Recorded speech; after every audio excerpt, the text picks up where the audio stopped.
spoke earlier with Monica de Bolle. She's an international economist and a visiting fellow at the Peterson Institute for International Economics. I first asked her to talk about the highlights of the meeting between Brazilian President Dilma Rousseff and Chinese Premier Li Keqiang. Okay, so this trip is extremely important. It marks an ongoing shift in the Brazil-China relations. It's a strengthening of these relations, something that has been ongoing already over the past several years. There is a wide expectation in Brazil that substantial investments and announcements of investments will be made by China in Brazil, in particular in the infrastructure area.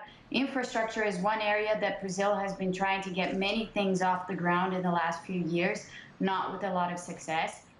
Lately, a number of infrastructure projects have been halted in the country because of the involvement of some of the major construction companies, Brazilian construction companies, with Petrobras. Petrobras is the oil company that's been involved in this major corruption scandal.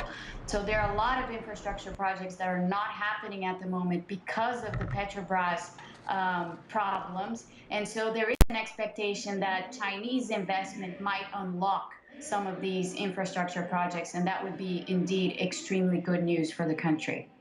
Monica, as you know, these kinds of trips, a lot of substance, but also the symbolism, the photo ops, Dilma Rousseff meeting with Premier Li. She's, of course, taken her hits recently since the re-election. You brought up the scandal. Her approval ratings have plummeted. What does this do for her?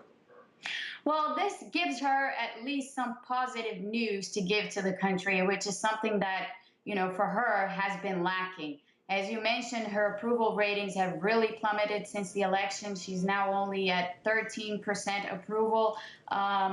Within her own electorate, within these sort of lower income, lower middle classes, her approval ratings have also dropped sharply.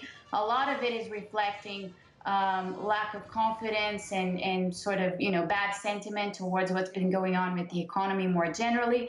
But certainly the news of new investments coming into the country, of strengthening ties between Brazil and China, these are all positives, and these generate the kind of positive sound bites that have been lacking so far for President Dilma. I mean, she has also been faced, in the midst of all this, she has also been faced with a much stronger political opposition than she had during her first term.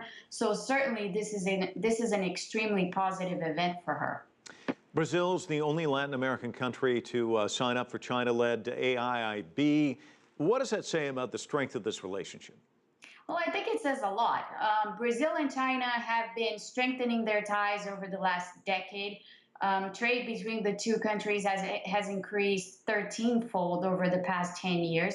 Not only that, but China has become Brazil's main trading partner during this period. So the fact that Brazil was the first Latin American country to endorse the AIIB and to sign up for the AIIB, I think shows exactly how closely China and Brazil have become, both in terms of their trading relationship, but also more broadly in terms of their political and other approximations.